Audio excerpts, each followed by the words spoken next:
All right. This is what we're hearing about. Archangel. You just released this record. This is your 10th record. What's always interesting about artists like yourselves is there's always a curve kind of thing. You've been able to not fall for that. You've been consistent. Every album holds its own merit. But this record is very interesting to me, who's been following you for a long time.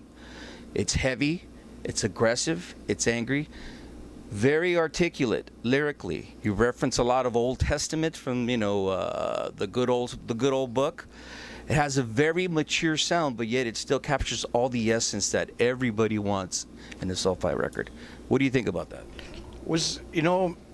I entered this record with a was kind of like almost like it created my own big deal out of it because it was our 10th album. So in my mind, it was like, this album's got to be different. It's got to be exciting. I felt the pressure, and I let the pressure kind of guide me, which was good. I think it worked. I mean, the first Soulfly album, that record was done entirely on pressure.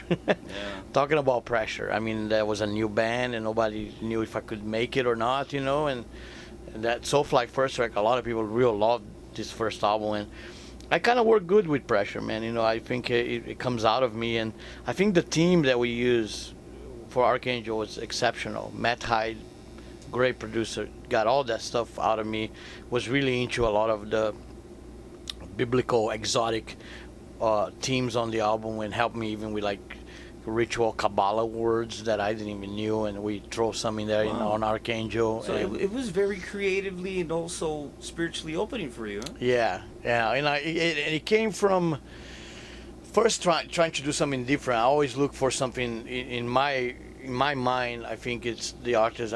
I believe it is better if it keeps it not repeating yourself, but trying to do new things, different things, challenge yourself. It's what I did with Sepultura. I think that's how all the Sepultura records were quite different. Arise, Chaos AD, Roots. We always came with something that people were like, whoa, what is this?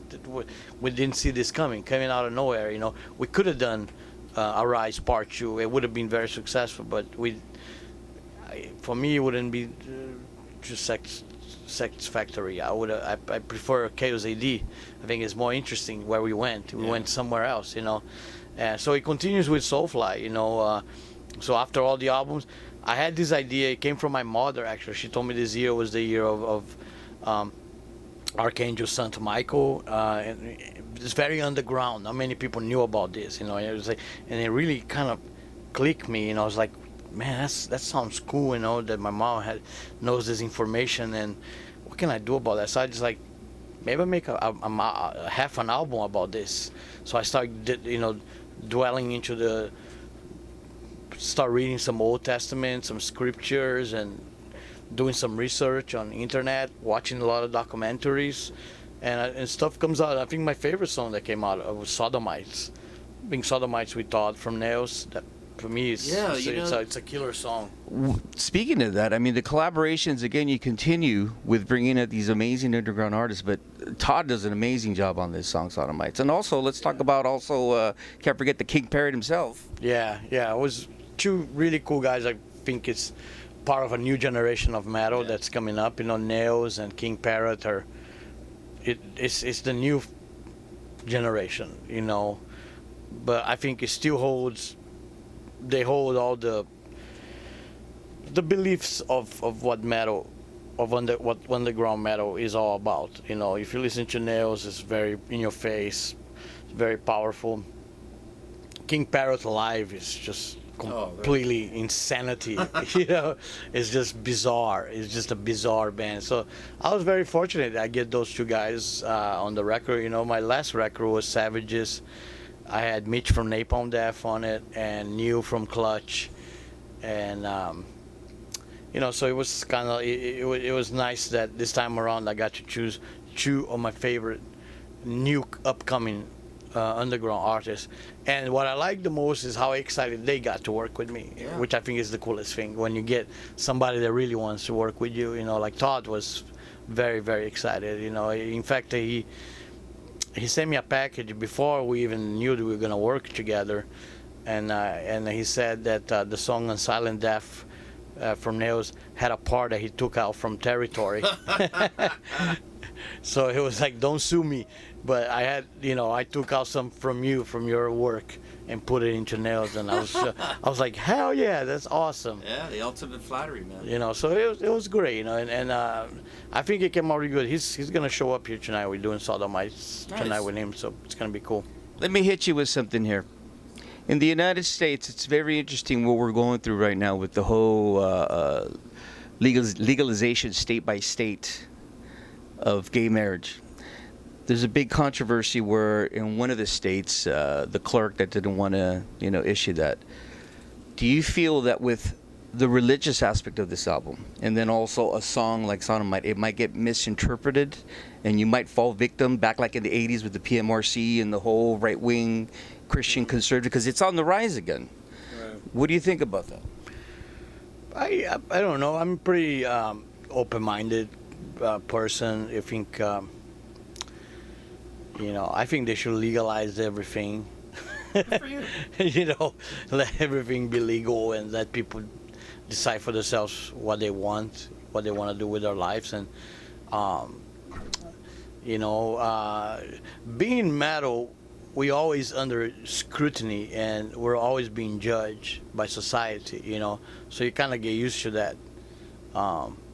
The kind of feeling that you get, in the airport. Sometimes I'm sitting there, I see the looks of people, you know what they're thinking, which is not always nice, and I always get searched for security,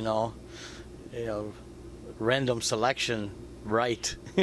It's always you, but I don't know. I think the work on Archangel is very.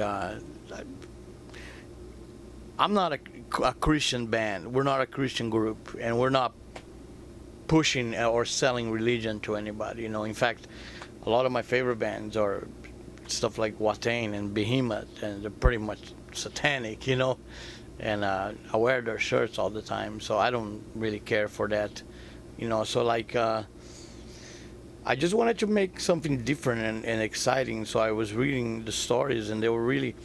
Some of the Old Testament stories are so good for metal. It's like it's perfect, It's like they work really, really great.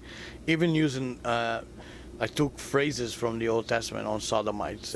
It's the heaviest you could ever. That's the heaviest lyrical you could ever find. Right, and done almost kind of everything with it. I did a political phase with Chaos AD, and the tribal phase with Roots, and.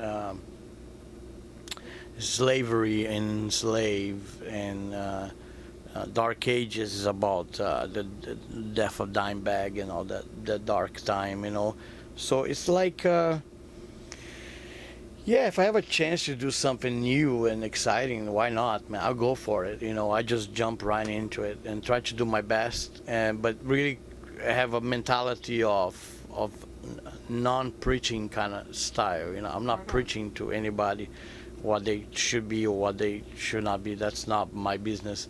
I'm just making it into a song that I hope will be a kick-ass song, and that's all I want. It's a good song, a powerful song that people can embrace, sing along, which is one of my favorite things, is working on these choruses, strong choruses. They're hard to come by. They don't come by all the time, but when it clicks, and you get the whole crowd singing, man. That's the best feeling in the world. Archangel is out now on Nuclear Blast. Make sure you see Soulfly on tour. Thank you very much, Max. Awesome. Thank you, brother.